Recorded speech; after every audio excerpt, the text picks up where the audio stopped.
For 25 years, this has been no man's land, an evacuated exclusion zone surrounding the damaged reactor of Chernobyl's nuclear power station. But it's very familiar territory for a team of scientists who risk their health to come back here. They want to find out what happened to the life that was left behind after the disaster. These researchers have spent the last decade investigating Chernobyl's wildlife. They return each year to catch and examine birds and other animals in the exclusion zone, so they can find out how they've been affected by the radiation.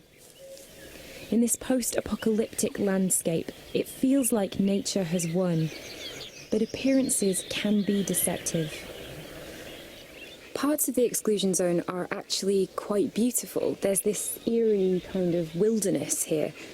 And that's perhaps where this myth that wildlife is flourishing in the zone has come from. But the biologists who actually study here say that that's exactly what it is, a myth. A reading 2,000 times what it should be. This small patch of forest is one of the most contaminated areas. Of course, when you go to this Chernobyl zone, there is a very special feeling because there are contaminated areas where you don't see the contamination and you don't observe it directly, but you actually observe it indirectly by the less birds singing in the mornings. Other scientists say that the absence of man has actually brought lots more wildlife into the zone. But this team claims to be uncovering just how damaging living here really is. The main message that we're trying to get across, the main finding that we've found, not only in the birds but also in the insects and with the mammals as well, is that there is a very significant impact of this contamination on both the abundance of these organisms and the biodiversity, the numbers of species that exist. And it's directly proportional to the level of background contamination. That's right. We're at a what looks to be sort of a children's camp area in the middle of the Red Forest near Pripyat and just a little bit to the west of the Chornobyl Nuclear Power Plant. And it's a pretty warm area in here. We look down at the Geiger counter. This is a CDV 700 probe, closed, right here on the ground. We're measuring about, if you can see that needle there, about 350 or 3,500 counts per minute. I'm going to put that on the slow scale. And this translates into somewhere around maybe about 5 to 6 milliroentgens per hour. It's just right here, inevitably due to cesium-137. But this is a gorgeous area.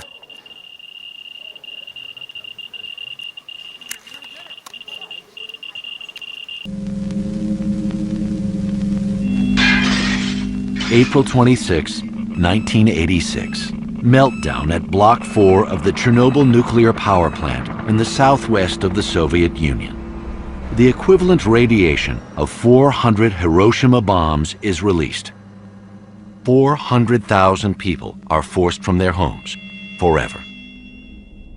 Clouds of radioactive dust drift across Europe. Contamination on a continental scale. Hardest hit is an area of almost 1,100 square miles around the reactor.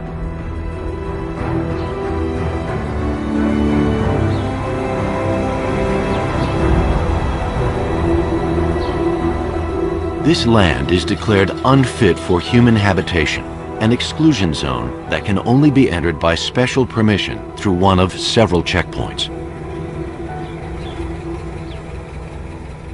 Visitors, including scientists and camera crews, are given daily and overall time limits and must be accompanied by official guides.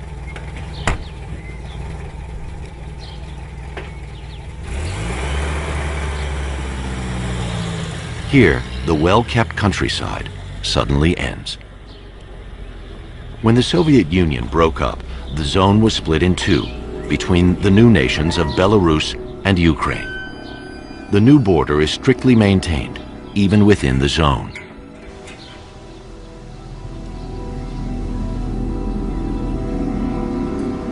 Beyond the checkpoints, it's a different world. A world without humans.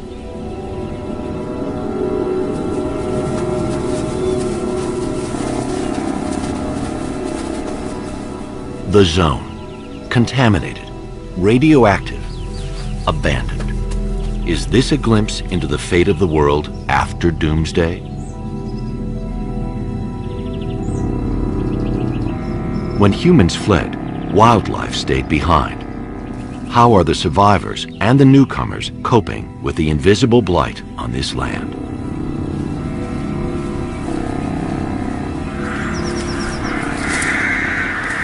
Residents and migrants alike know nothing of the lurking danger.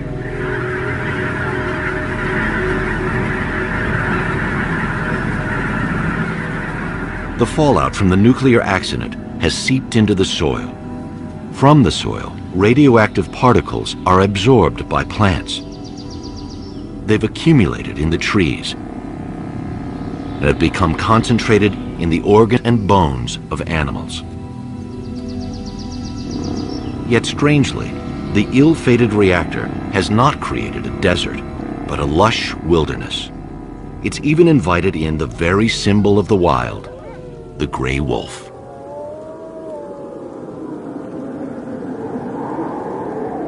For years, rumors have been escalating about the number of wolves in the zone. Some say 300 or more. German scientists Barbara and Christoph Promberger are carnivore experts. They've studied wolves around the world, but never in such strange circumstances. The Prombergers are here to start a long-term study to be continued by local scientists. They're hoping to answer some fundamental questions. How many wolves actually live in the zone? Are they indigenous or recent immigrants? And is the zone's wolf population any different from populations in clean areas? These moose bones have been crushed by wolves. It's a chance to find out whether the wolves' diet is contaminated.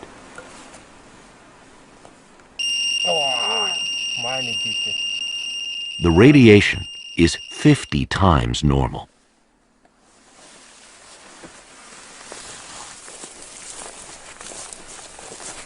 There are plenty of fresh wolf tracks here along the bank of the Pripyat River. A wolf has been marking this young pine, making it the perfect place for a trap. The protective gear is to prevent contact with contaminated soil and to avoid traces of human scent.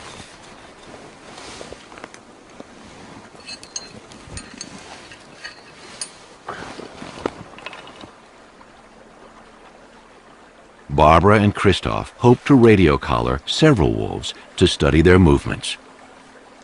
They bait the trap with wolf urine.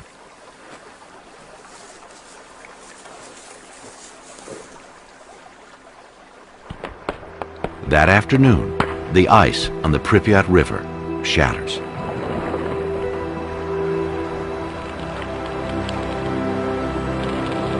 The milling ice eats away at the banks and takes along contaminated sand.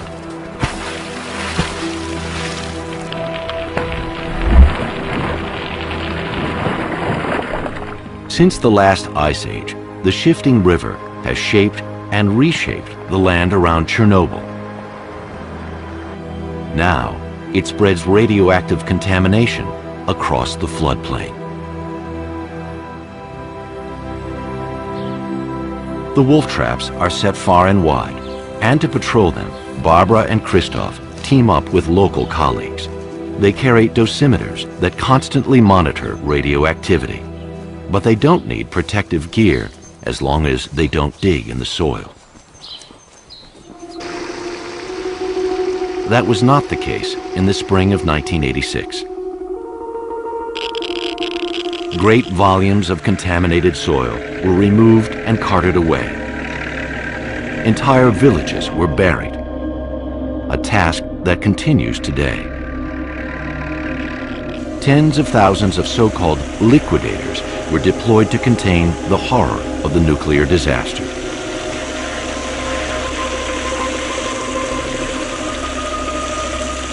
Eventually, the number of emergency workers surpassed 600,000.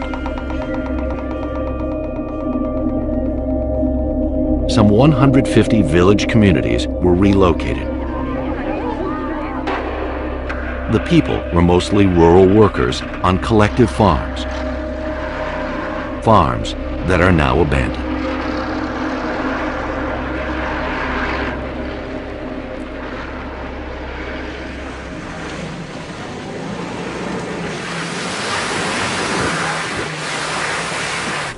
"10 days after they set the traps, Christoph gets a message from the other team.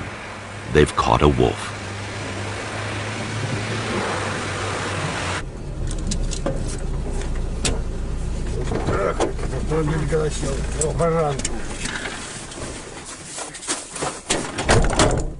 The state of the wolf population says a lot about an entire ecosystem. As the top predators here, wolves are an indicator of the radioactivity across all of Chernobyl.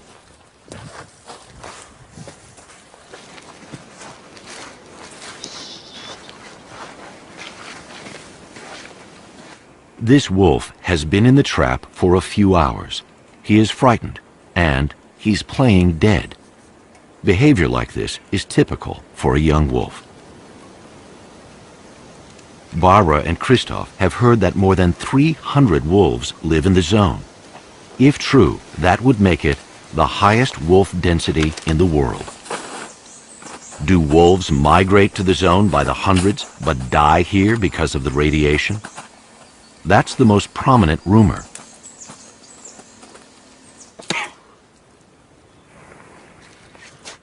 Or is the opposite true?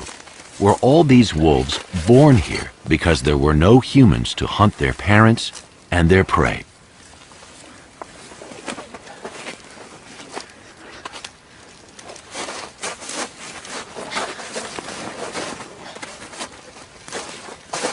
Could it be that conditions are better for the wolves here than they are outside the zone? And if their population is expanding, are the radioactive wolves seeking territories beyond Chernobyl? It's vital to know just how many wolves there are and where they go. The paw that was in the trap seems to be fine.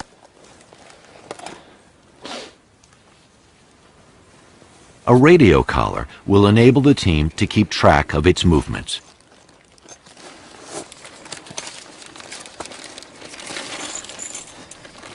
Face masks matter now.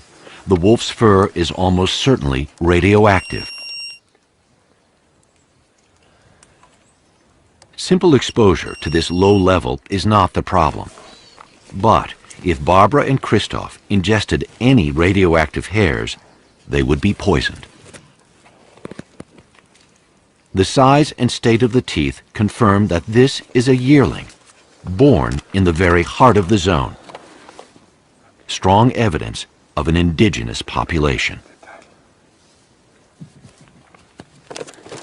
The wolf's GPS transmitter will deliver daily pinpoint data to the local scientists who will soon take over. Barbara and Christoph called their wolf Boy, which means fight in Russian.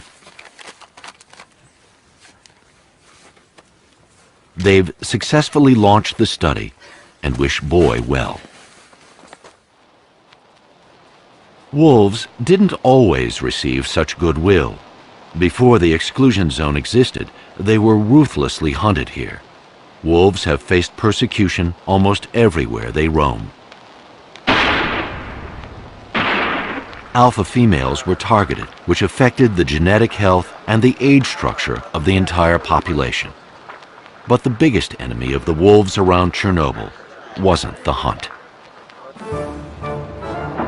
It was the all-out assault on the wilderness back in the 1920s.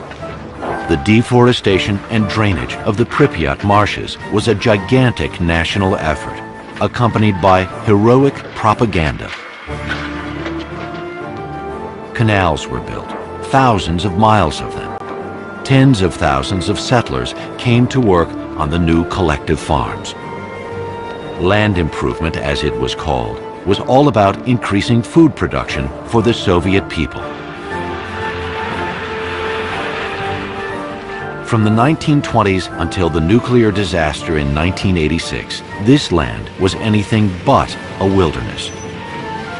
It was a vital part of the Soviet Union's breadbasket.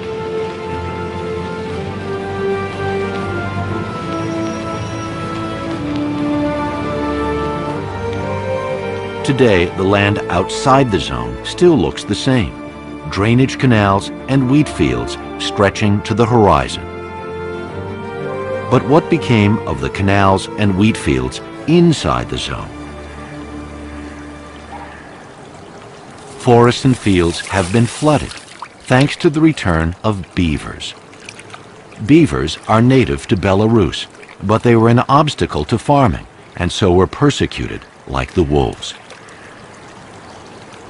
With this stretch of the Pripyat now free of people, it didn't take long for beavers to reappear.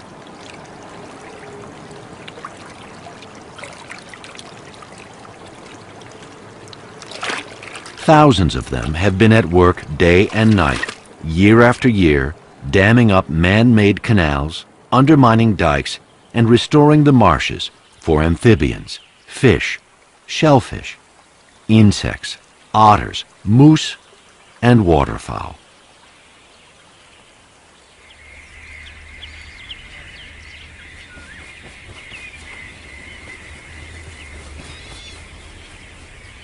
The notorious Pripyat marshes were once so vast they stopped the army of Genghis Khan. Now the swamps are back, thanks to a nuclear reactor and Europe's biggest rodent.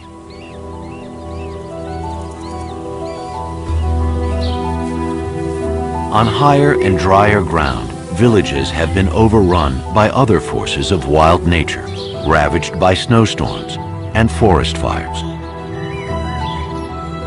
Chernobyl's wolves are part of a much bigger story, the return of cultivated land to wilderness, a ceaseless, dynamic process happening much faster than anyone imagined.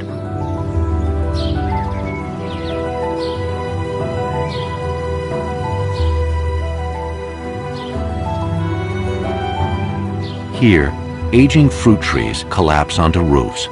Remnant orchards are harvested by wild boar, bears, and badgers. Ruins drown in waves of green.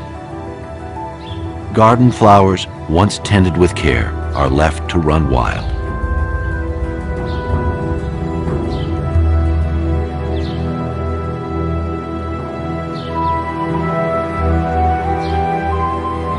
At the entrance of each village, a rough stone recalls its name and the number of people for whom it was home.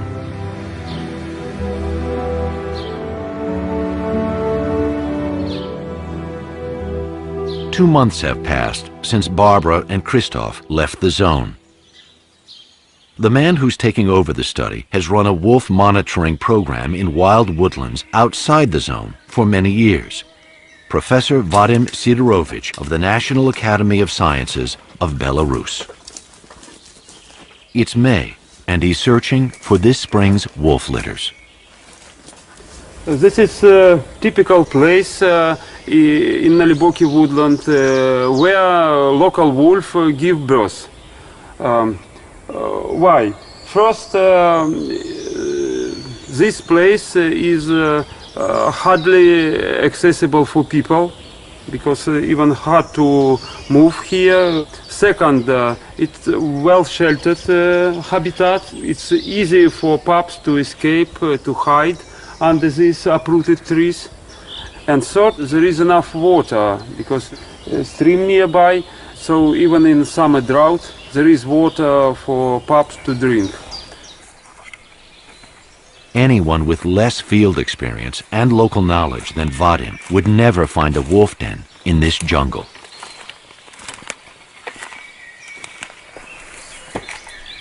Over the years, this man has learned to think like a wolf, to know where they will feel safe.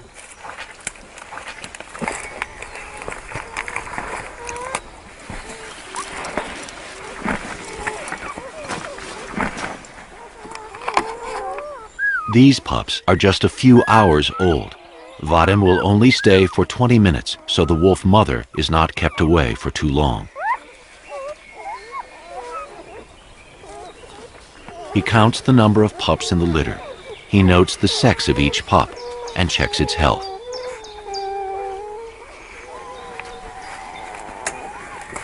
Then he picks up hair samples from the den for DNA analysis of this population outside the zone.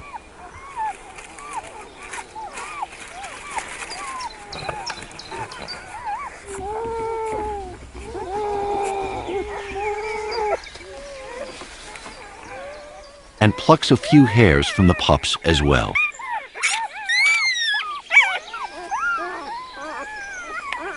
Vadim will compare the data from this uncontaminated study area to those he will gather inside the zone. The professor and his team will explore the Belarusian part of the zone.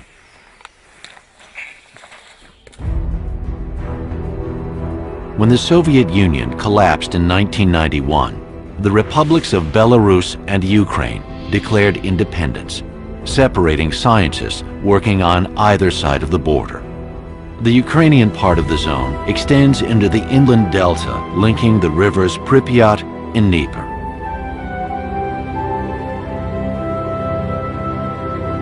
This is the site of the Chernobyl nuclear plant. In the very shadow of the reactor, Ukrainian wolf expert Marina Shkvirya has begun her own investigation of the wolves.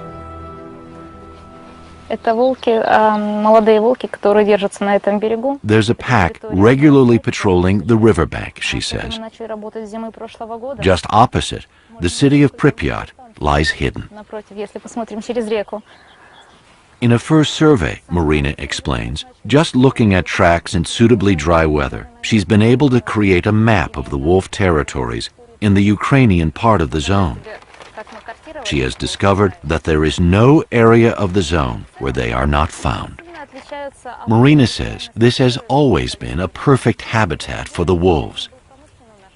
The years of cultivation in the Soviet era were simply a temporary inconvenience. She'll use the scat for dietary and genetic analysis in the lab.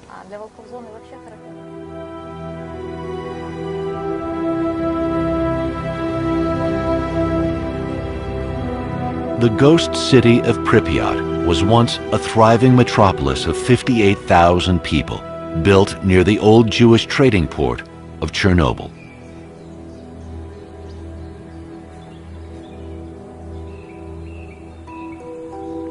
It must have been a pleasant place to live by any standard, a model Soviet city.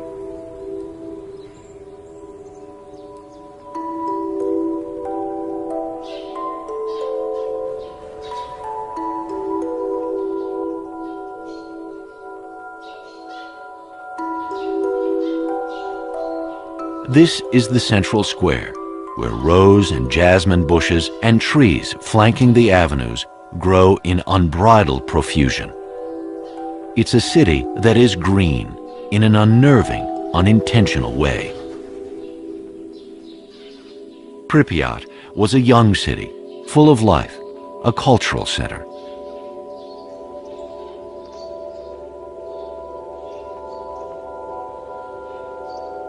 Well-educated and privileged engineers and scientists from the nuclear plant, research labs, and military installations raised their families here.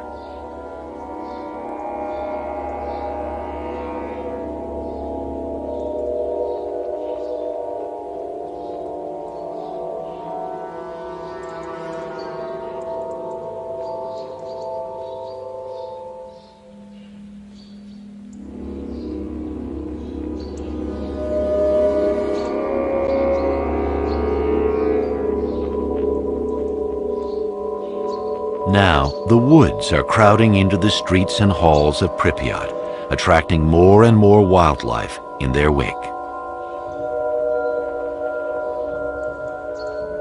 On the Belarusian side of the zone, Professor Sidorovich is examining wolf skeletons. З лівого боку чашки, з правого боку чашки. Для цього ліпше за все поглядіти і тестувати асиметрію. With his researcher, Grigory Ivanovich, the professor compares skeletons from inside and outside the zone to detect possible defects from radiation. Гематичні частки. Коли є, значить, є вплив ніякого моцного. But the actual field research still has to wait until winter, when they can spot wolf tracks in the snow.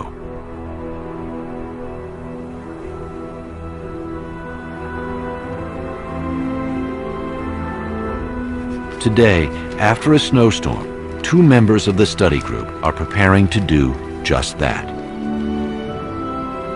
Another wolf has been collared in addition to Boy, a female yearling named Lara. On the electronic map, the researchers find the wolves' most recent GPS position, the deserted village of Krasnozelye. The GPS record shows that the youngsters have spent the best part of this year together, always roaming around that village. That means they're siblings. But are they part of a pack? Fresh tracks may give the answer.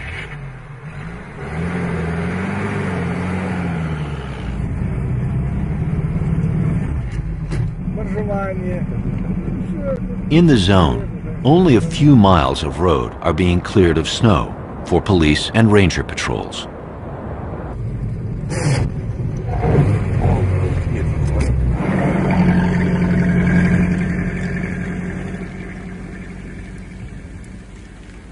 The bright side is that many animals now use these roads, so tracks and wolves are easy to see.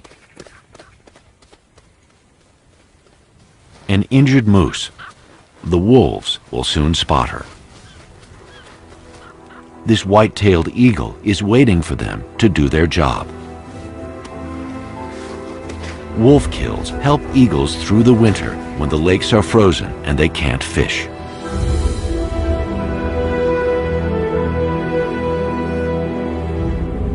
The abandoned village of Krasnozelye with its fire tower.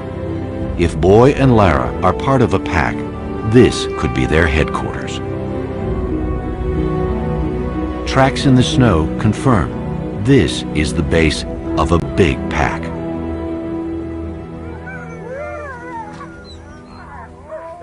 Krasnozelye is surrounded by high, open ground. The shelter it offers and nearby water make this place attractive to wolves.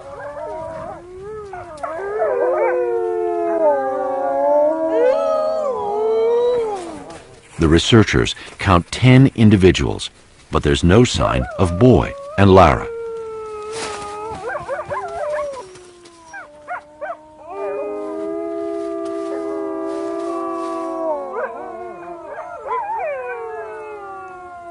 From the rooftops, the wolves scan the landscape for deer, wild boar, or the occasional bison calf. The deep snow with its icy crust gives the wolves an advantage over their heavier prey. But for this meal, the wolves didn't even have to hunt.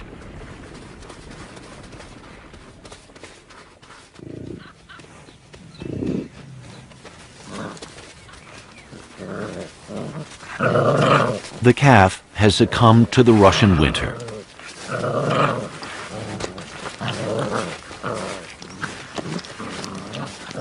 The adults are Europe's heaviest animals, too mighty for wolves to bring down. Bison have survived in Belarus and Poland since the Ice Age. Once it became obvious that other wildlife was thriving here, they were reintroduced to the zone in 1998.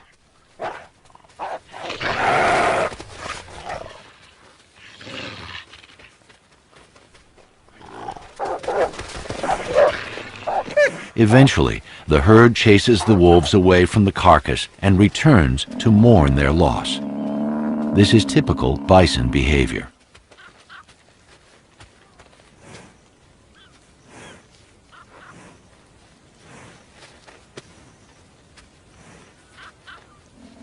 The 3 herds in the Belarusian part of the zone are gradually growing. To Belarusians, the bison is the ancient icon of the wild woods.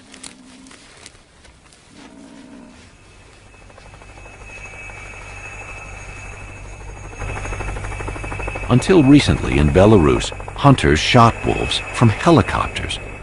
This is now banned. Vadim's colleague, Grigory Ivanovich of the wolf research team, is a zone ranger.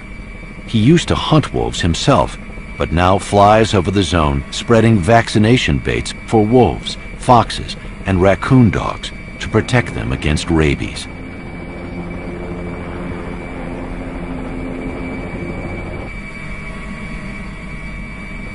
In winter, animals can easily cross the river. Boy and Lara have gone exploring several times.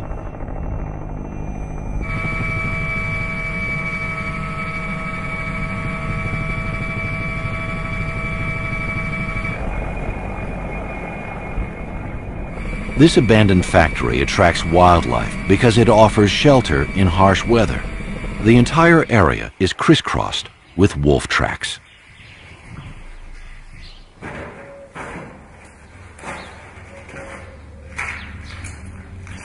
These buildings have been radiation-free sanctuaries inside the zone. The fallout from the accident came down with the rain and ran off the roofs into the surrounding soil. But now, the roofs and rusting machinery are weakened by every heavy snowfall, making them far more hazardous than the radioactivity around them. For big herbivores, winter is a desperate season. For wolves, it's just the opposite.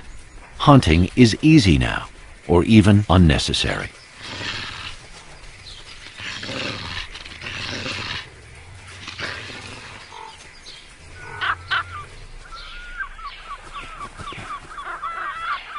A number of species profit from meals brought down by wolves.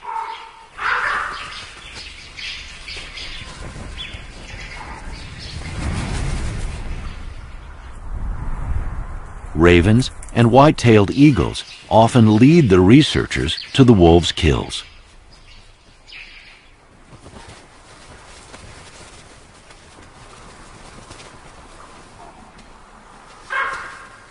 Right now, in the depths of winter, the eagles may act like scavengers, but they're really top predators, just like the wolves. Seeing them here in such numbers is another indication that this ecosystem is in robust health.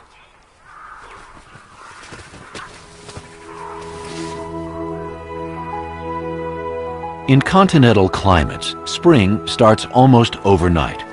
Convenient winter highways suddenly turn into impassable barriers.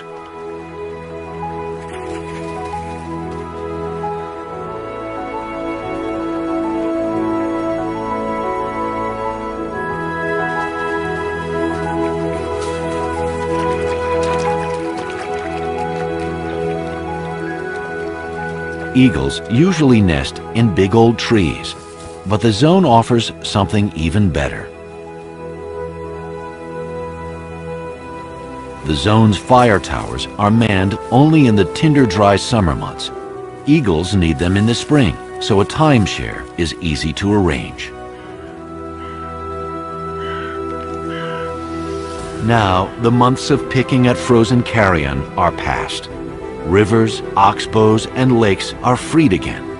It's fishing time.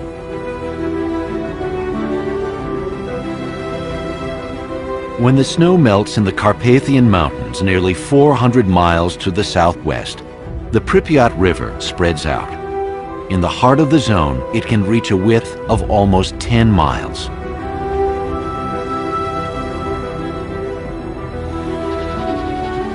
The water level rises by 25 feet.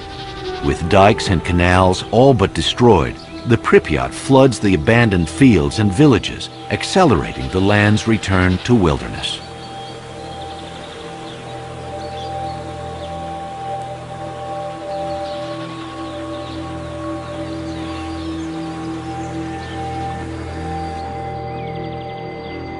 For a few days, the desolation of the ransacked homes is softened by the rebirth of spring.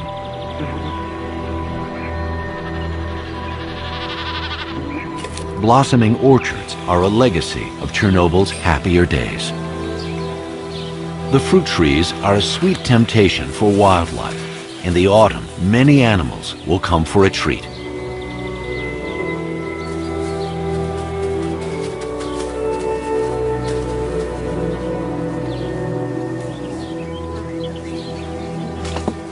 But now, Vadim's researchers have come here looking for wolf pups born in the zone.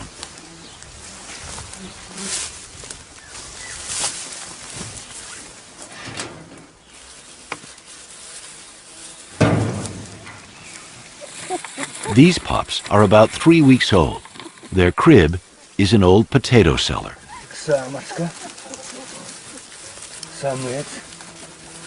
Самочка.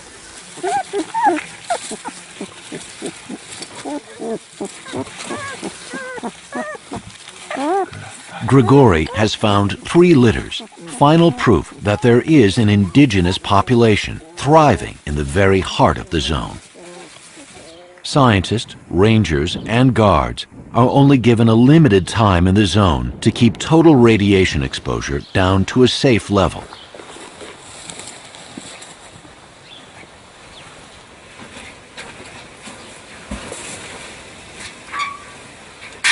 By contrast, this man cares for animals that are exposed to radioactivity for an extended time.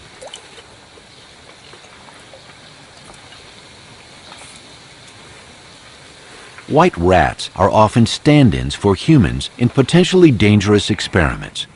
After their exposure period, the rats are taken to a lab for a series of tests. So far, it is not proving easy to establish clear links between low-level long-term radiation and health risks, even in the rats, let alone in humans. But scientists will continue to monitor these rats for any ill effects. Environmental studies do not focus on individuals.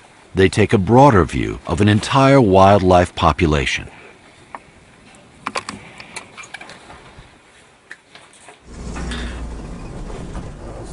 One important study of the effects of a radioactive environment on wildlife is being conducted in a highly contaminated area close to the reactor.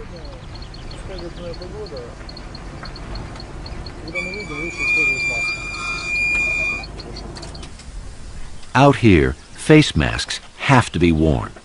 The day is windy and dusty, and the reactor is less than a mile away.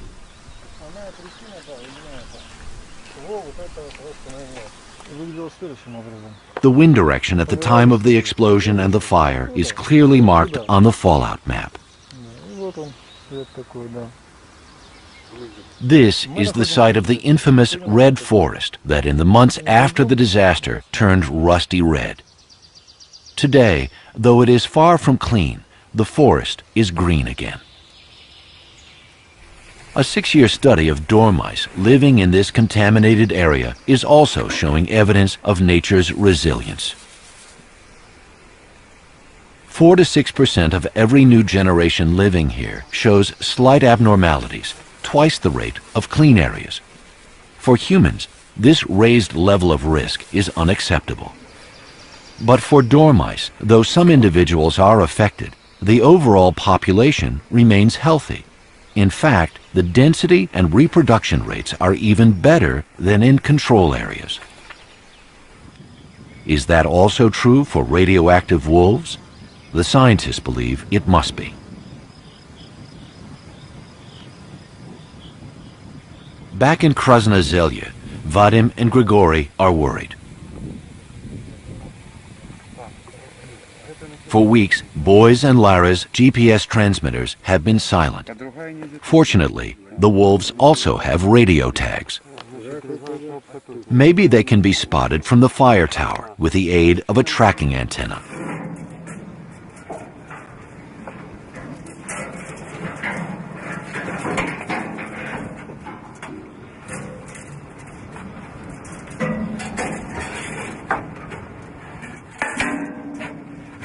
But the landscape is almost deserted.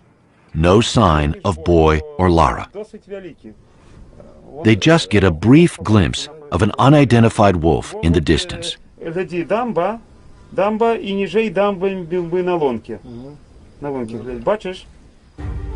Looking in the opposite direction, just over the border in Ukraine, the ghost city of Pripyat is suffocating in extreme summer heat. With temperatures of 113 degrees at high noon, even the streets of a living city would be empty. But ornithologist Sergei Domashevsky is undeterred.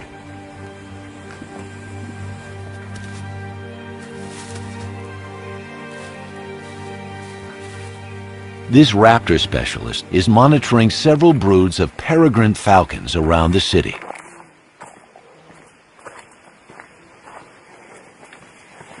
If raptors are doing well, the populations of their prey must be fine too.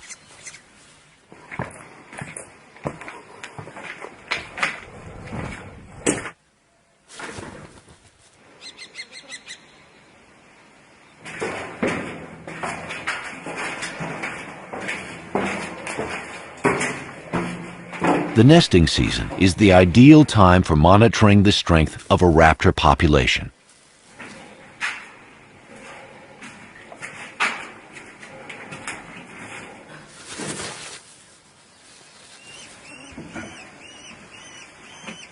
Sergei is interested in the size and development of falcon broods and in their survival rate.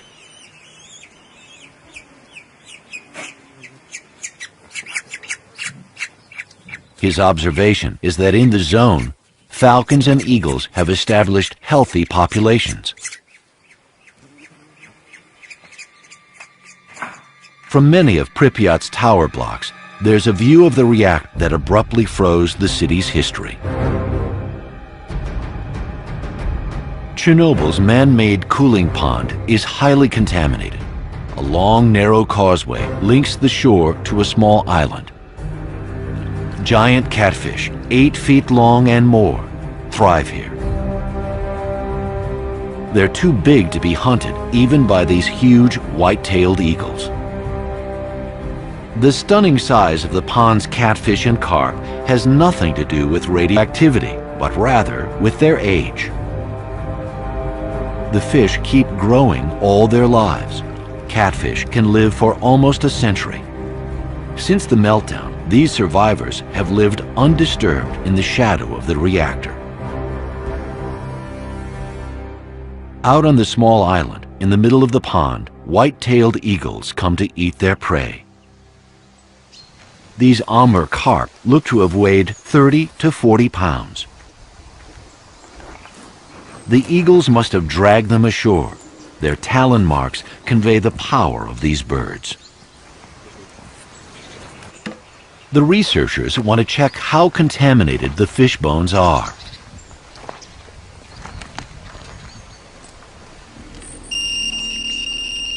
These fish bones should not be touched with bare hands. What this contamination does to the eagles is still not known.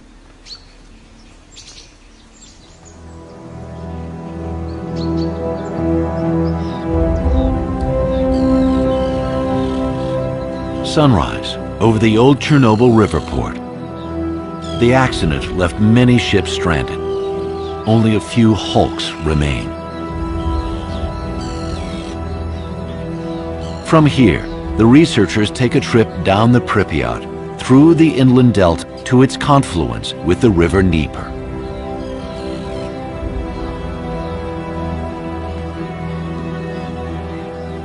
This is one of Europe's largest and most crucial habitats for waterfowl. Flowing waterways have long been clear of radiation. Out here, the fish can safely be eaten, even by humans.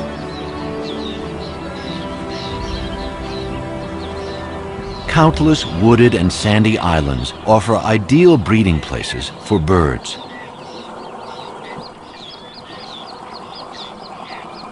There are colonies of sand martins, cormorants, cranes, and herons, around 120 species in all.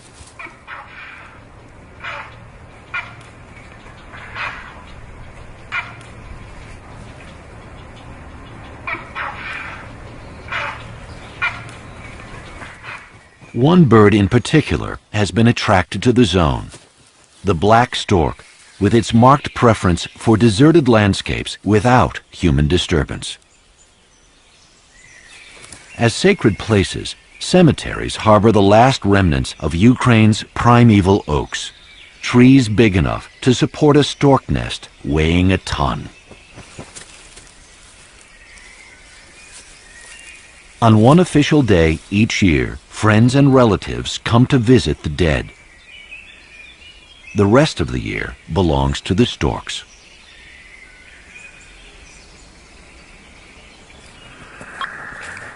Late summer, Vadim Sidorovich tries his luck again, hoping to spot Boy and Lara. A stretch of road near Krasnozelye is the borderline of the Pact's territory.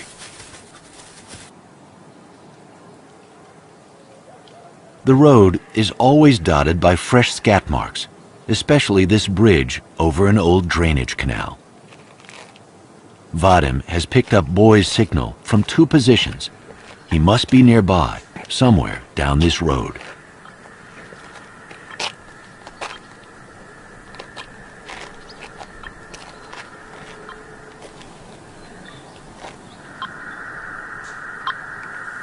Suddenly, a huge wild boar crosses the road, followed by a wolf wearing a collar. It's Boy.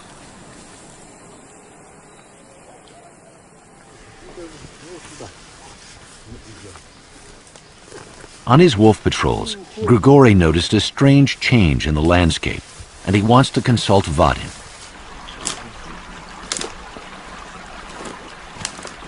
Many beaver dams have decayed and are destroyed. In some areas, the water level is sinking, and Grigory suspects that wolves are involved.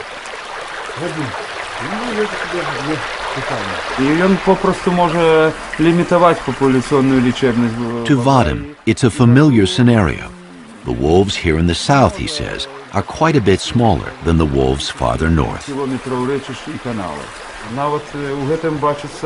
So they keep risky attacks on big animals to a minimum. Instead, they target beavers, which are easy to hunt and abundant.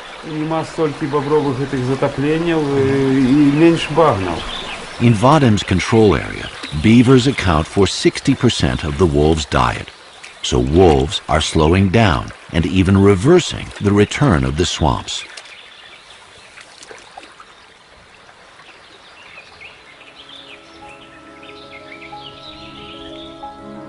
Since the last ice age, this land was roamed not only by big hooved animals like moose, deer, and bison, but also by wild horses.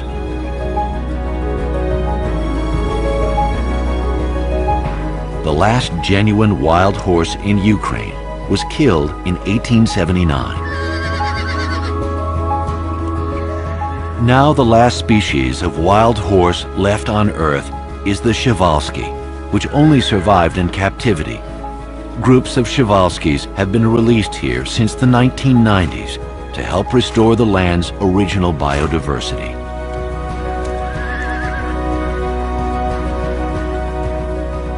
At the rate they have been reproducing, there should be about 200 individuals, but Ukrainian poachers have left just 60.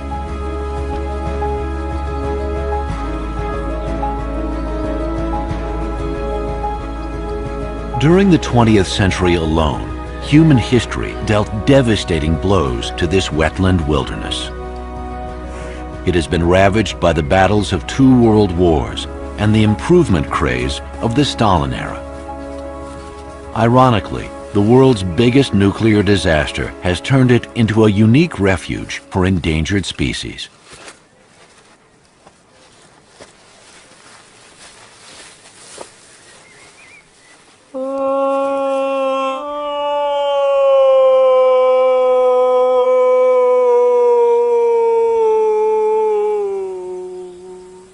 Each September, Professor Vadim Sidorovich is out in the field to call the young wolves. It's a way to see each litter and estimate their survival rate.